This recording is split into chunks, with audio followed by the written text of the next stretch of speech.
स्वागत है आप सभी का। आपके साथ मैं हूं नलिनी पांडे। उत्तराखंड निकाय चुनाव के लिए चुनाव प्रचार थम गया है। शाम 5 बजे चुनाव प्रचार का वक्त खत्म हो गया और वोटिंग खत्म होने से ठीक 48 घंटे पहले प्रचार को रोक दिया गया।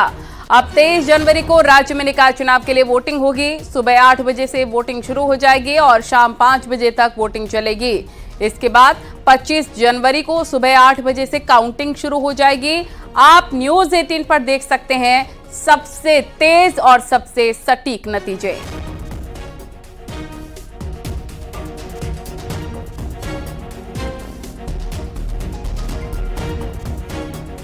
तो चुनाव प्रचार के आखिरी दिन आज बीजेपी और कांग्रेस दोनों ही पार्टियों ने प्रचार में पूरी ताकत झोंक दी है। बीजेपी की तरफ से स्टार प्रचारक मुख्यमंत्री पुष्कर सिंह धामी ने आखिरी दिन ताबड़तोड़ रोड शो किए।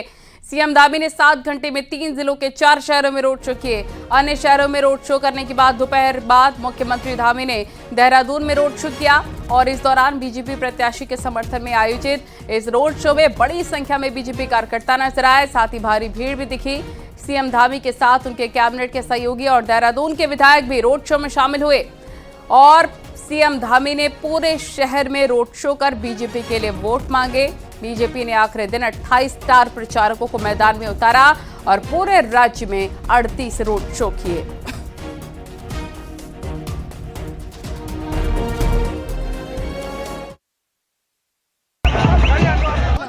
मुख्यमंत्री पुष्कर सिंह धामी ने चुनाव प्रचार के अंतिम दिन प्रदेश भर में ताबड़तोड़ चुनाव प्रचार किया। सर, आज आपने 3 जिलों में 7 घंटे के भीतर 4 जनसभाएं की, क्या कुछ रहा? पूरे उत्तराखंड के अंदर देवभूमि उत्तराखंड के लोग जैसे उन्होंने डबल इंजन लगाया, उसी प्रकार से निकाय के चुनाव में भारतीय जनता पार्टी के सभी जगह पर निगमों में, पालिकाओं में और पंचायतों में भारतीय जनता पार्टी का बोर्ड बनाएंगे और ट्रिपल इंजन की सरकार बनाएंगे और ट्रिपल इंजन लगते ही तेज गति से विकास आगे बढ़ेगा। निकायों का विकास करेंगे। सारी सरकारें मिलकर एक दूसरे के सहयोग से सभी शहरों को, सभी निकायों को, सभी पालिकाओं को स्वच्छ बनाएंगी, अच्छी बनाएंगी। हर प्रकार की जो बुनियादी सुविधाएं हैं, बुनियादी आवश्यकताएं हैं, उन सभी बुनियादी आवश्यकताओं पर हम काम करेंगे। देवभूमि के मतदाताओं का मैं बहुत धन्यवाद करना चाहता हूं कि उन्होंने हर चुनाव में भारतीय जनता पार्टी का साथ दिया है और इस चुनाव में भी पूरे उत्तराखंड में जाने के बाद मैं कह सकता हूं कि पूरे उत्तराखंड में एक तरफा लोगों की शुभकामनाएं हैं, उनका आशीर्वाद है और हम ऐतिहासिक मतों से हर जगह पर जीतेंगे। देहरादून में जो राजधानी का हमारा निगम है, उस निगम में भी हमारे यहाँ के मेयर के प्रत्याशी श्री सौरभ थपलियाल, जो कि हमारे एक युवा प्रत्याशी हैं, स्वच्छ छवि के हैं और छात्र राजनीति से ऊपर उठे हैं। यहाँ भी जनता जो है भारी मतों से जिताएगी और राजधानी को हम एक अच्छी राजधानी, स्वच्छ राजधानी, यहाँ पर जाम मुक्त राजधानी, यहाँ पार्किंग की व्यवस्थाएं, यहाँ पर पेयजल की व्यवस्थाएं, यहाँ पर जो केबल हैं, ये अंडरग्राउंड केबल्स, इन सभी का निर्माण करेंगे, रिंग रोड बनाएंगे और तमाम प्रकार के जो भारत सरकार के, राज्य सरकार के योजनाओं में उनको सम्मिलित करेंगे, आगे का प्लान बनाएंगे। सर, क्या लगता है कि उत्तराखंड के निकाय चुनाव का इम्पैक्ट दिल्ली में दिखाई देगा? देखिए, उत्तराखंड चूंकि दिल्ली में भी बहुत बड़ी संख्या में है और उत्तराखंड वासी वहाँ भी निवास करते हैं, इसलिए निश्चित रूप से इस बार उत्तराखंड में निकायों में बड़ी जीत होगी और दिल्ली में भी भारतीय जनता पार्टी की डबल इंजन की सरकार बनेगी। Thank you sir. तो मुख्यमंत्री पुष्कर सिंह धामी ने निकाय चुनाव के अंतिम दिन शाम 5 बजे तक 7 घंटे के भीतर 3 जिलों में 4 से अधिक जनसभाएं और बड़े मेगा रोड शो आयोजित किए। मुख्यमंत्री का कहना है कि निकाय चुनाव में बीजेपी 11 के 11 नगर निगमों में जीतने जा रही है। कैमरा पर्सन संदीप के साथ सुनील नौप्रभात, न्यूज़ 18 देहरादून। और हरिद्वार में सीएम पुष्कर सिंह धामी ने रोड शो किया। बीजेपी उम्मीदवार के लिए वोट की अपील की है। इस दौरान जगह जगह पर सीएम धामी का स्वागत किया गया। हरिद्वार में सीएम धामी ने कांग्रेस पर हमला बोला। सीएम धामी ने कहा, कांग्रेस झूठ और भ्रम फैलाने की राजनीति करती है। कांग्रेस के पास कोई मुद्दा नहीं है और वो राज्य में हो रहे विकास काम में रोड़ा अटकाने का काम करती है।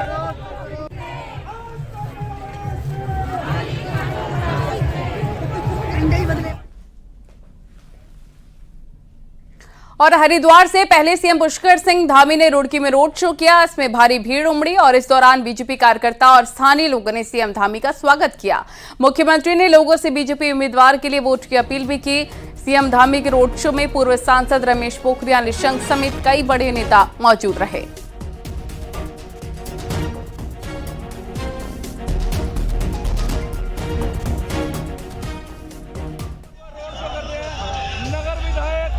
और रुड़की में रोड शो से पहले सीएम धामी उत्तरकाशी के बड़कोट पहुंचे, जहां बीजेपी प्रत्याशी के पक्ष में लोगों से वोट की अपील की। इस दौरान सीएम धामी ने कहा सरकार जल्दी ही सख्त भू कानून लेकर आएगी। साथ ही सीएम ने कांग्रेस पर निशाना साधा। मुख्यमंत्री ने कहा सरकार राज्य के विकास के लिए दिन रात कार्य कर रही है और कांग्रेस वाले विकास के काम में रोड अटकाने का काम करते हैं। हम जन भावनाओं के अनुरूप एक सख्त भू कानून भी बनाकर राज्य के मूल स्वरूप के साथ खिलवाड़ करने वालों के खिलाफ कड़ी कार्रवाई सुनिश्चित करेंगे। इसके लिए भी प्रक्रिया इस समय गतिमान है। इसके साथ ही आप जानते थे यहाँ नकल माफिया किस प्रकार से हावी रहे हैं, किस प्रकार से नकल माफियाओं का यहाँ पर शिकंजा था, किस प्रकार का जाल फैला हुआ था। भाइयों बहनों, इन नकल माफियाओं की कमर तोड़ने का काम, इन नकल माफियाओं को जेल की सलाखों के पीछे भेजने का काम भी आपकी सरकार ने किया है। भाइयों बहनों, रानीखेत में चिलियानौला में कांग्रेस प्रदेश अध्यक्ष करण माहरा ने पार्टी प्रत्याशी अरुण रावत के पक्ष में रोड शो किया। कांग्रेस प्रदेश अध्यक्ष प्रत्याशी के लिए वोट की अपील की और करण माहरा ने कहा भारी संख्या में लोग कांग्रेस का समर्थन कर रहे हैं, लोगों ने परिवर्तन का मन बना लिया है। बच्चों की नौकरियां नहीं लग रही हैं। SSC भर्ती घोटाले में गड़बड़ करने वाला बीजेपी का जिला पंचायत का सदस्य हाकम सिंह, पटवारी के पेपर लीक में मुख्य आरोपी बीजेपी का मंडल अध्यक्ष मंगलौर हरिद्वार, और ये लगातार बहुत लंबे समय से देश को ठग रहे हैं, लोगों को ठग रहे हैं। चुनाव प्रचार के आखिरी दिन ऋषिकेश में कांग्रेस ने बड़ी जनसभा का आयोजन किया। कांग्रेस उम्मीदवार दीपक जाटव के समर्थन में यहां पर पूर्व सीएम हरीश रावत पहुंचे, तो कांग्रेस नेता आरक सिंह रावत, ऋषिकेश से विधायक का चुनाव लड़ चुकी जयेंद्र रमोला ने जनसभा को संबोधित किया। कांग्रेस उम्मीदवार दीपक जाटव का कहना है कि ऋषिकेश की जनता बदलाव के लिए वोट करेगी। पूर्व सीएम हरीश रावत ने कहा इस बार ऋषिकेश में कांग्रेस की जीत जरूर होगी।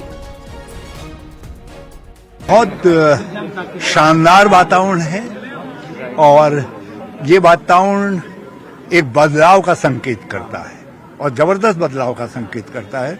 और मुझे पूरा भरोसा है कि नगर पंचायत, नगर निगम और नगर पालिकाओं में हम अधिकांश स्थानों पर जीतने जा रहे हैं और बहुत शानदार तरीके से। कांग्रेस ने जनसभा की आखिरी दिन यहाँ पर और दीपक जाटव कांग्रेस के उम्मीदवार हैं। जनसभा हो चुकी और अब क्योंकि सीधे वोटिंग होनी है, आपको उम्मीद?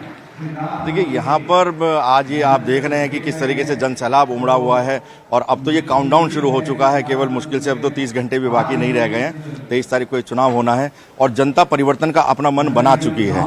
अब जो 6 साल यहाँ पर रहे और वो उसमें जनता बहुत बुरी तरीके से त्रस्त थी। यहाँ पर जो भाजपा की मेयर थी, भाजपा के यहाँ पर 18 साल से कैबिनेट मिनिस्टर हैं, विधायक हैं, तो उनके जो आपसी द्वंद्व का जो खामियाजा ऋषिकेश ने भुगता है, जो विकास कार्य यहाँ पर अब तक हो जाने चाहिए थे, नहीं हो पाए और उस चूहा बिल्ली की जो दौड़ में या ऋषिकेश जो पिसता रहा है, तो अब की बार जनता ने अपना मन बना लिया है और पूरा परिवर्तन होकर रहेगा और निश्चित रूप से बहुत भारी मत।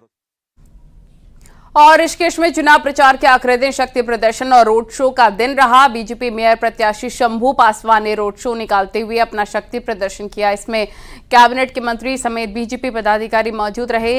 इस दौरान कैबिनेट मंत्री प्रेमचंद्र अग्रवाल ने ट्रिपल इंजन की सरकार बनने का दावा किया है।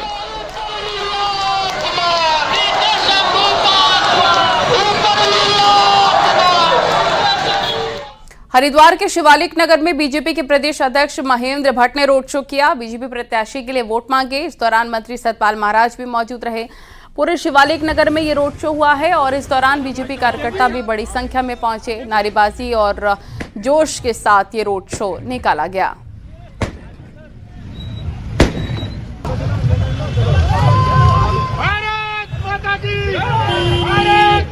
और नैनीताल में चुनाव प्रचार के आखिरी दिन कांग्रेस ने अपना शक्ति प्रदर्शन किया। पूर्व सांसद महेंद्र पाल और पूर्व विधायक संजीव आर्य के नेतृत्व में कांग्रेस ने विशाल रैली निकाली। जनता से कांग्रेस उम्मीदवार सरस्वती खेतवाल के समर्थन में वोट की अपील की। राम सेवक सभा से तल्लीताल और बाजारों में कांग्रेस ने रैली को निकाला है।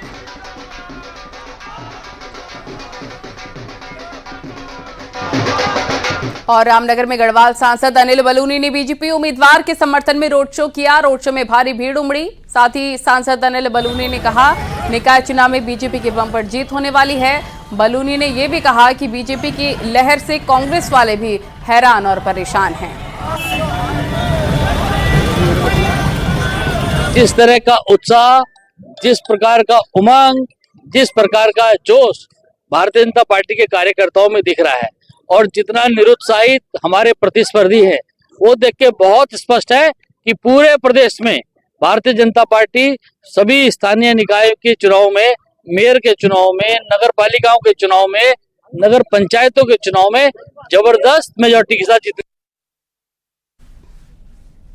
नगर निगम चुनाव का प्रचार मंगलवार को आखिरकार थम गया, लेकिन कुमाऊं के सबसे बड़े नगर निगम हल्द्वानी में प्रचार के आखिरी वक्त तक बीजेपी और कांग्रेस दोनों की दलों के प्रत्याशियों ने जमकर अपनी ताकत का एहसास कराने की कोशिश की। मंगलवार को हल्द्वानी शहर में बीजेपी और कांग्रेस के नेताओं ने अपने कार्यकर्ताओं संग बाइक रैली निकाली और वोट मांगे।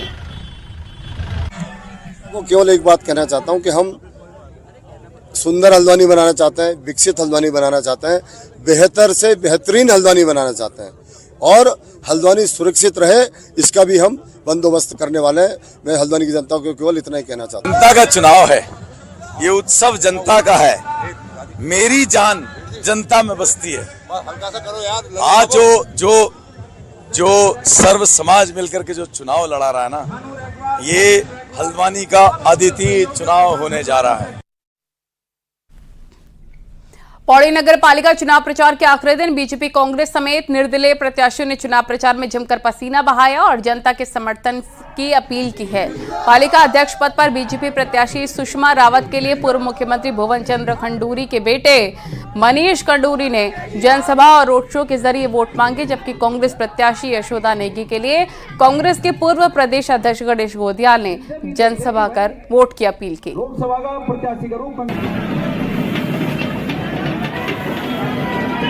हो गई हूँ कि लगभग हम जीत ही गए हैं।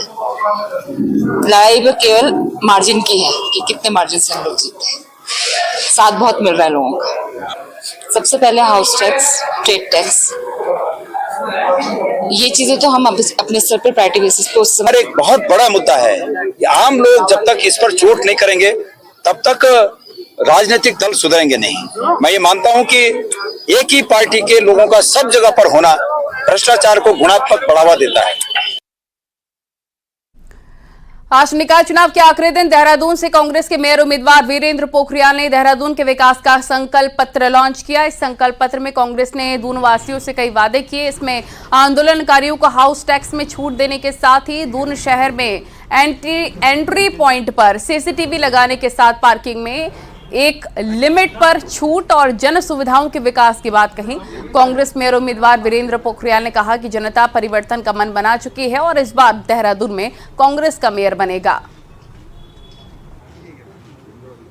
क्योंकि जो स्वस्थ समिति बनी थी उसमें जो लोग सम्मिलित होंगे उनके खिलाफ कार्रवाई भी की जाएगी और जो पैसा उनको दिया है वही वसूल किया जाएगा। सभी मोहल्ले में सभी मामले जितने भी होंगे और जिन लोगों ने चाहे पार्षद हो चाहे कोई भी हो, जिन्होंने नगर निगम की जमीन दबा रखी होगी वो निश्चित ही उनको जो है हम लोग नगर निगम में लेने का हम पूरा कोशिश करेंगे और लेंगे भी। चुनाव प्रचार के आखिरी दिन रुड़की में हरीश रावत ने रोड शो किया। ढंढेरा नगर पंचायत में हरीश रावत ने कांग्रेस प्रत्याशी उदय सिंह के पक्ष में रोड शो किया, जनता से वोट की अपील की। ढंढेरा नगर पंचायत में त्रिकोणीय मुकाबला बना है, इसमें कांग्रेस, बीजेपी और निर्दलीय मैदान में है। हरीश रावत ने कहा कि जनता ने परिवर्तन का मन बना लिया है। की हवा है, सारा उत्तराखंड जो है इस समय बदलाव चाह रहा है। नगरीय व्यवस्था को जिस तरीके से कचूमर बनाया भाजपा ने, उससे लोग नाराज हैं। जिस तरीके से नगरीय व्यवस्था में अव्यवस्थाएं फैली, उससे लोग भाजपा सरकार से नाराज हैं। नगर निगम चुनाव प्रचार के आखिरी दिन कोटद्वार में बीजेपी ने धुआंधार प्रचार किया। मेयर प्रत्याशी शैलेंद्र सिंह रावत के प्रचार में गढ़वाल सांसद अनिल बलूनी भी शामिल हुए। 8 किलोमीटर की बाइक रैली निकाल चुनावी माहौल बनाया। इस दौरान बड़ी संख्या में युवाओं के साथ महिलाएं भी रैली में शामिल हुई। इसके बाद दुर्गापुरी चौराहे में जनसभा करते हुए अनिल बलूनी ने जनता से कोटद्वार में ट्रिपल इंजन की सरकार बनाने की अपील की। जनता में जो उमंग है, जनता में जोश है, जनता में उत्साह है और सब मान चुके हैं और सब समझदार भी हैं कि स्थानीय निकाय में अगर विकास करना है तो जिसके केंद्र में सरकार हो, राज्य में सरकार हो, उसी प्रत्याशी को जिताना है। तो ये मूल मंत्र बन गया इस चुनाव का। सब समझ गए कि विकास कैसे होगा, तो सबने भारतीय जनता पार्टी को जिताने का मन बनाया। कोटद्वार में किस तरीके से माहौल आज देखने को मिला? क्या मैंने इससे बड़ा रोड शो आज तक कोटद्वार के इतिहास में नहीं देखा, और मैं आपको ये विश्वास के साथ कह सकता हूँ कि कोटद्वार में जो हमारे मेयर के प्रत्याशी हैं शैलेंद्र रावत, वो बहुत बड़े अंतर का जीते। और निकाय चुनाव में शांतिपूर्ण मतदान के लिए नैनीताल पुलिस ने फ्लैग मार्च निकाला है। पुलिस ने शहर के बाजार और माल रोड में पुलिस टुकड़ी के साथ मार्च किया, संदेश दिया कि अराजक तत्व चुनावों में बाधा ना डालें। रामनगर में भी मतदान शांतिपूर्ण ढंग से संपन्न हो और 100% मतदान कराए जाने को लेकर मंगलवार को पुलिस ने फ्लैग मार्च निकाला। पूरे नगर में फ्लैग मार्च निकालकर शांतिपूर्ण मतदान का संदेश दिया गया है।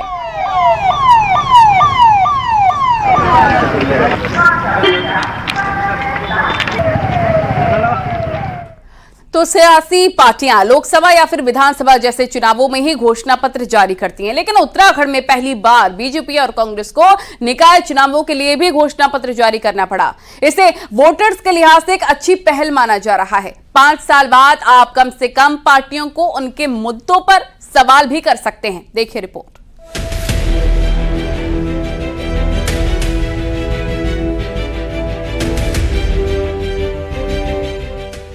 उत्तराखंड के 13 जिलों में 11 नगर निगम समेत 100 नगर निकाय के चुनाव हो रहे हैं। अब इसे वोटर्स की जागरूकता कहें या फिर पॉलिटिकल पार्टियों की।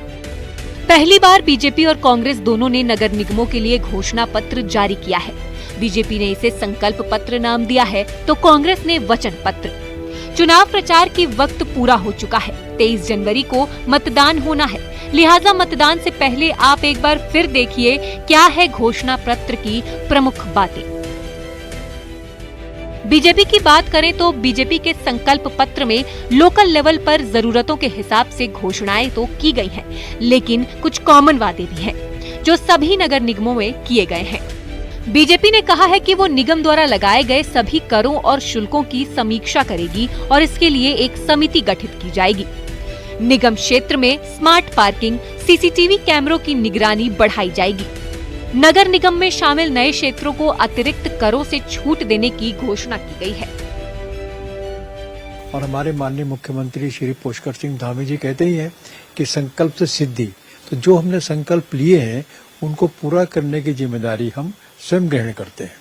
तो इससे जनता को हमारी जो रीति नीति है उसकी जानकारी मिल जाती है, हमारे कल का विजन क्या है उसकी जानकारी मिल जाती है, हमने जो काम किए हैं वो उसको इस बात की जानकारी देते हैं कि जो हम कहते हैं वो हम करते हैं। कांग्रेस ने सभी नगर निगमों के लिए एक कॉमन वचन पत्र जारी किया है। इसके अलावा लोकल लेवल पर कैंडिडेट पर छोड़ दिया गया कि वो चाहे तो अपना वचन पत्र अलग से जारी कर सकते हैं। कांग्रेस के वचन पत्र में प्रदेश भर में मलिन बस्तियों के नियमितीकरण और पुनर्वास के लिए कानून बनाने की बात कही गई है। कांग्रेस के वचन पत्र में भी टैक्स प्रणाली की समीक्षा और उसमें सुधार की बात कही गई है। निकायों में स्वच्छता समितियों के नाम पर हुए फर्जीवाड़े की जांच की बात भी कांग्रेस ने की है। भाजपा ने तो हमारी कॉपी की और ये करना भी चाहिए। ये हम जनता के बीच जिनसे हमने वोट मांगना है, आशीर्वाद मांगना है, उनके बीच हम अपनी बात तो रखेंगे कि भाई हम करना क्या चाहते हैं। आपको भरोसा तो उनको करना है कि भाजपा को भी देख लें और हमको भी देख लें, निर्दलियों को भी देख लें। तो ये हमने अपनी बात रखी है लोगों के बीच में कि हम उत्तराखंड के स्थानीय निकाय के लोगों के लिए, उन जनता के लिए क्या करना चाहते हैं। दोनों ही पार्टियों के घोषणा पत्रों को जनता के लिहाज से एक अच्छी पहल के रूप में देखा जा रहा है, क्योंकि अब ना पार्टियों को और ना नेताजी को उनके वादों की याद नहीं दिलानी पड़ेगी। यह साफ कहें तो नेताजी अब काम करने से मुकर नहीं पाएंगे। लिखित में कहा है तो करना भी पड़ेगा। न्यूज़ 18 के लिए देहरादून से सुनील नवप्रभात की रिपोर्ट। और अब आपको दिखाते हैं पहाड़ टॉप 10 न्यूज। पिथौरागढ़ में कांग्रेस ने चुनावी सभा के इस दौरान अंजू लुंठी ने विधायक मयूख मेहर पर निशाना साधा। लुंठी ने मयूख मेहर पर क्षेत्रवाद और जातिवाद की राजनीति करने का आरोप लगाया। चमोली की सबसे सीमांत नगर पालिका जोशीमठ में बर्फ के बीच अध्यक्ष और सभासद के लिए बीजेपी कार्यकर्ता वोट मांगते नजर आए। इन दिनों यहां बर्फबारी है और बर्फबारी के बीच ही कार्यकर्ता प्रचार कर रहे हैं। चमोली में प्रचार के आखिरी दिन बीजेपी कांग्रेस समेत निर्दलीय प्रत्याशियों ने रैली और जनसभा करके मतदाताओं को अपने पक्ष में वोट करने की अपील की। पौड़ी के सतपुली नगर पंचायत के चुनाव प्रचार के अंतिम दिन कांग्रेस ने रैली निकाली। नगर पंचायत अध्यक्ष के प्रत्याशी समेत सभी सभासद प्रत्याशियों के लिए वोट की अपील की। अल्मोड़ा में कांग्रेस ने रैली निकाली, जनता से वोट की अपील की। पूरे बाजार में विकास के लिए कांग्रेस के पक्ष में मतदान करने की अपील कार्यकर्ताओं ने की। हरिद्वार कॉरिडोर को लेकर कांग्रेस ने प्रेस कॉन्फ्रेंस की और कॉरिडोर की डीपीआर सार्वजनिक करने की मांग फिर से उठाई। 23 जनवरी को नगर निकाय चुनाव के लिए होने वाली वोटिंग के लिए हरिद्वार प्रशासन ने कमर कस ली है। भेल कन्वेंशन हॉल में जिले भर की फोर्स की ब्रीफिंग हुई है। रुद्रप्रयाग में उठीमठ ब्लॉक के उशाड़ा गांव में जंगल में अचानक आग लग गई। इसी दौरान ट्रैकिंग पर गए 3 पर्यटक जंगल के बीच आग में फंस गए। एसडीआरएफ डीडीआरएफ की टीमें फंसे पर्यटकों का सुरक्षित रेस्क्यू करते नजर आई। बागेश्वर के ठाकुर द्वारा वार्ड से झाड़ियों में पॉलिथीन में लिपटी 6 दिन की नवजात बच्ची मिली है। लोगों ने पुलिस को सूचना दी। मौके पर पहुंची पुलिस ने बच्ची को अस्पताल पहुंचाया। नैनीताल में पाषाण देवी का 19वां स्थापना दिवस मनाया गया। इसके साथ ही नैनीताल की पाषाण देवी मंदिर में बाबा नीम करौरी महाराज की मूर्ति की स्थापना भी की गई है। सर्दी का सीजन 80% से ज्यादा पूरा हो चुका है, लेकिन जितनी बर्फबारी की उम्मीद थी उतना नहीं हो पाया है। अब आगे आने वाले दिनों में भी बर्फबारी नहीं होती है तो इसके गंभीर नतीजे हो सकते हैं और खास तौर पर भीषण गर्मी का सामना भी करना पड़ सकता है।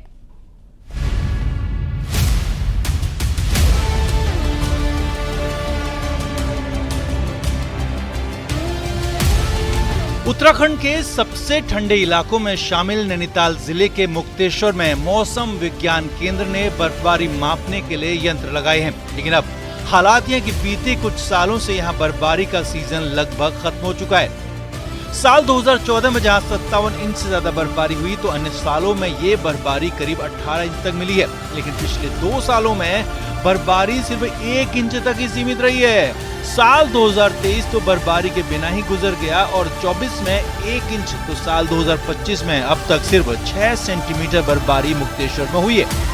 अब इसी आंकड़े से पूरे प्रदेश में बर्फबारी का अंदाजा लगाया जा सकता है, जिसका असर न केवल तापमान पर पड़ रहा है बल्कि इससे ग्लेशियरों का पिघलना भी तेज हो गया है और अन्य गंभीर असर नदियों पर भी दिख रहा है।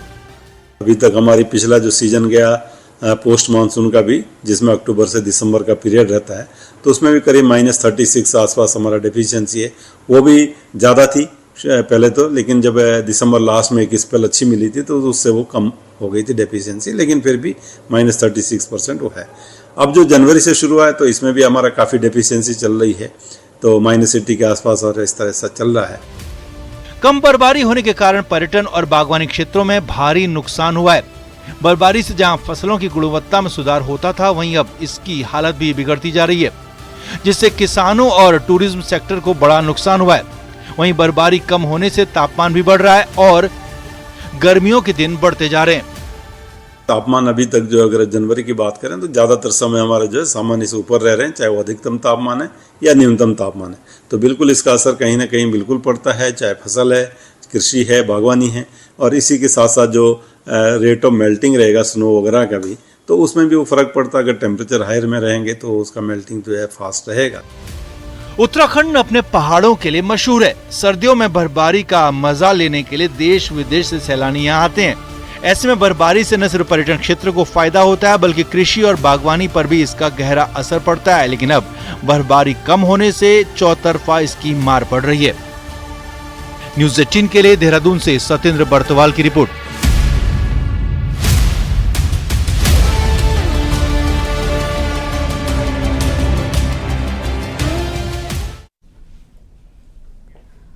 खबरें जारी हैं, रुकेंगे छोटे से ब्रेक के लिए।